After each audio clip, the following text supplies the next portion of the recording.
ঘটনাটা ঘটাইছে এটা কারবালার মাঠ ঘটাইছে। আমার পোলারে যে মাইটটা দিছে এই মাইটটা চোখে বললে সবসময় চোখ দিয়ে পানি বের হয়। মাদ্রাসার সাইনবোর্ড ভাঙার কারণে খোকন নামে এক যুবকে মারপিটের অভিযোগ। দিনাজপুরের বীরগঞ্জ উপজেলার কাশিমনগর হকের দাওয়াত সিদ্দিকিয়া সুন্নাতি হাফিজিয়া মাদ্রাসায় সাইনবোর্ড ভাঙচুরের অভিযোগে গত 23 জুন সোমবার এলাকাবাসী মিলে দুজন ব্যক্তিকে বেধড়কভাবে মারপিট করে। আসলে কি ঘটেছিল সেই দিনটিতে? ঘটনা অনুসন্ধানে জানা যায়, উক্ত ইউনিয়নের রাঙালিপাড়া এলাকার জুলহাস আলীর পুত্র খোকনের মা, খালা ও নানি মাদ্রাসার নামে 22 শতক জমি দান করেন। এদিকে খোকন দাবি করেন মাদ্রাসার সাইনবোর্ডে যেন তার নানার নাম যোগ করা হয়, কিন্তু কমিটির সিদ্ধান্ত পূর্বের নামকরণ অনুযায়ী মাদ্রাসার পরিচালিত হবে। তাই রাগের বশে সাইনবোর্ড ভেঙে ফেলেন খোকন। যে এই জমিটা আমার মা আর আমার নানি খালা এরা দান করছে শিক্ষা প্রতিষ্ঠানের নামে, মাদ্রাসার নামে। এখানে আশরাফ সিদ্দিকীর একটা চক্র আছে, যে চক্রটা তাদের নিজের পীরের নামে নিয়ে নিছে।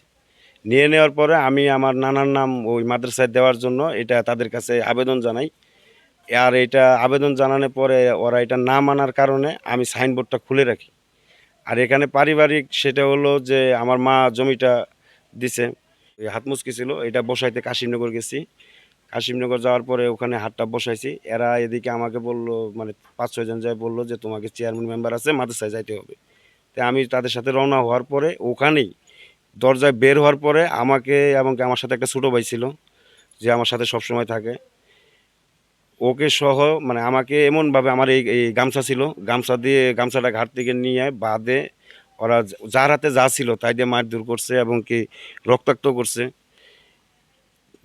চার কাটা মানে জলি যে ছিল জলি দিয়েও আমাকে মারধর করছে। মারধর করার পরে ওখান থেকে আবার মাদ্রাসা পারে আনছে, মাদ্রাসা পারে আনে ওখানেও মারধর করছে। বিষয়টা হলো যে আমি জানতাম না কি জন্য আমাকে মারতেছে। তবে এ বিষয়ে জমিদাতা খোকনের মা, খালা ও নানি জানান, নামকরণ বিষয়ে তাদের কোনো অভিযোগ নেই। আমরা চাচ্ছি মাদ্রাসাটা হোক। ওরা যে সমস্ত কথা বলতেছে 99% মিথ্যা কথা কয় ওই খোকনের কথা একটা কথা সত্য না। উপর এখন যে নানার নাম শুরু করছে, এটা কিন্তু ওর বক্তব্য কি ছিল না আগে। যেদিন ওর মাকে বাড়ি থেকে গত মাহফিলের 3 দিন আগে ওর মাকে ওই খোকন বাড়ি থেকে বাড়ি করে দেয়। মানে মাদ্রাসা যে আপনি দিচ্ছেন স্বেচ্ছায় দিচ্ছেন তো? স্বেচ্ছায় দিছি। মানে আপনাদের কোনো অভিযোগ নাই তো? না। তারা বিনা শর্তে মাদ্রাসায় জমি দান করেছেন। সংবাদকর্মীদের এক সাক্ষাৎকারে খোকনের বাবা জুলহাস আলী বলেন, সালাম মেম্বারের পরামর্শেই পরিবারের কাউকে না জানিয়েই আজ থেকে প্রায় 6 মাস আগে বাড়ি থেকে বের হয়ে যান আমার স্ত্রী নাজমা। খালি আমার কইছে আমি ওর কথা শুনবো না, সংসার গায়েব হয়ে যায় গা। আমি বাদ গেলাম গা, চুপ করে বাদ গেছে গা। একজনকে বলা নাই। সালাম মেম্বার কইছে তুই সিভিলে আয়, সালাম মেম্বারের কথার মধ্যে সিভিলে গেছে গা। পরবর্তীতে মাদ্রাসা কমিটির নিকট 1 লক্ষ টাকা খোকনের চাঁদা দাবির বিষয়ে কমিটি ও এলাকাবাসীর সাথে কথা বলে এর কোনো সত্যতা পাওয়া যায়নি। মাদ্রাসা কমিটির লোকজন প্রতিষ্ঠানটির বৃহত্তর স্বার্থের প্রশাসন সহ এলাকাবাসীর নিকট সহযোগিতা কামনা করেন। আমি কমিটির পক্ষ থেকে জয়েন্ট সেক্রেটারি হিসেবে বলবো, আমরা আসলে খোকনকে পিটাইছি এবং কি কোনো কিছু করছি কিনা সম্পূর্ণ বলছি।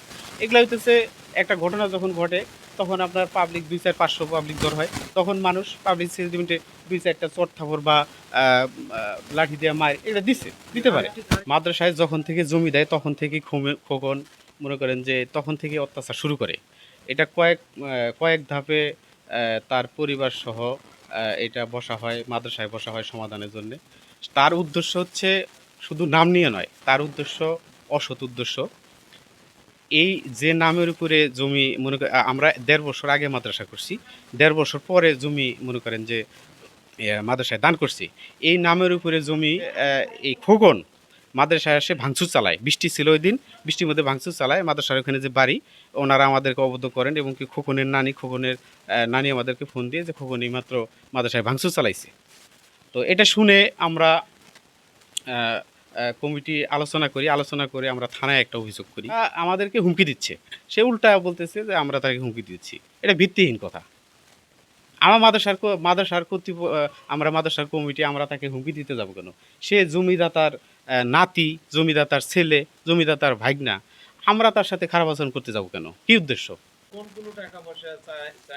আমাদের কাছে মানে ওনারা তো সভাপতি, ওনাদের কাছে সরাসরি আমাদের কাছে জানি যেদিন ভাঙচুর চালায় এই দিন বাই মানে এটা কথাটা আসলে আমরা ওইভাবে জোরালো প্রমাণ পাইনি যে 1.5 লক্ষ টাকা চাঁদা, কিন্তু আপনাদের কাছে সরাসরি খোকন এসে বলছে কিনা? না, আমাদের কাছে সরাসরি খোকন 1.5 লক্ষ টাকা চাঁদা চায়নি। খোকনের বাপ আমাকে অত্যাচার করে। আইসা এইখানে আইসা 6 মাস থেকে, প্রায় 6 মাস থেকে এখানেই আছি আমি। বেশি হলো এখানে বাড়ি থেকে বাইর করে দিয়েছি খোকন ওর মাকে। পরে আমি পরে আপনার সাথে কথা বলি। হ্যাঁ, আমি এখানে আইসা থাকি, থাকার পরে 3 মাস পরে ওর বাপ কান্দাকাটি করে আমাকে নিয়ে গেল। নিয়ে যাওয়ার পরে আবার আবার ওইরকম অত্যাচার শুরু করলো খোকন। ওর সাথে ওর বাপও আর কি ছেলের কথা শুনে। আপনাদের পারিবারিক বিষয়ে এরকম ঝামেলা নাকি? পারিবারিক না, এই জমিটা যখন থেকে স্টিরি দিছি তখন থেকেই এই ঝামেলা। আচ্ছা আচ্ছা। আগে বলতো মাদ্রাসাটা দিতে চাইছে পাক পাঞ্জাতনের নামে, শুনিও নাই বুঝিও না, ওইটা নিয়ে আগে আমার সাথে এরকম করতো। তারপরে তো আবার যে আমি 3 মাস থাকে গেলাম, যাওয়ার পর অত্যাচার করা শুরু করলো। আমি আবার চলে আসতে ধরলাম, টানাটানি করে আমার পা দুইটা, একটা পা আমার ভাঙে গেল। তারপরে আবার 15 দিন থাকে আবার গেলাম, যাওয়ার পরে আবার ওই ভাবি আর কি আমাকে দেখতেই পারে না, পালায় থাকতে হয়, সব সময় পালায় থাকতে হয়। ওর নানার নাম দিতে বলতেছে, ও এইটুকি না, আমার ওর নানার নাম দিতে বলতেছে, আবার বলতে আমার সামনেই বলছে এই কথা যে নানার নামটা দিতে পারলেই আমি মাদ্রাসাটা দখল করতে পারি, ওইখানে গাঞ্জা মদ নিয়ে ঢোল তবলা নিয়ে আমি ওইখানে উঠতে পারি, এইভাবে বলছে আমার সামনেই বলছে। আপনার বক্তব্য কি, উনি কি কোনো চাঁদা চাইছিল এই মাদ্রাসার বিষয় নিয়ে? আমি ওইটা বলতে পারবো না, ওটা কমিটিরা ছাড়া বলতে পারবো না। আমি মোবাইল, আপনার নাম কি? আমার নাম নাজমা বেগম আপনার স্বামীর নাম কি? জুলহাস।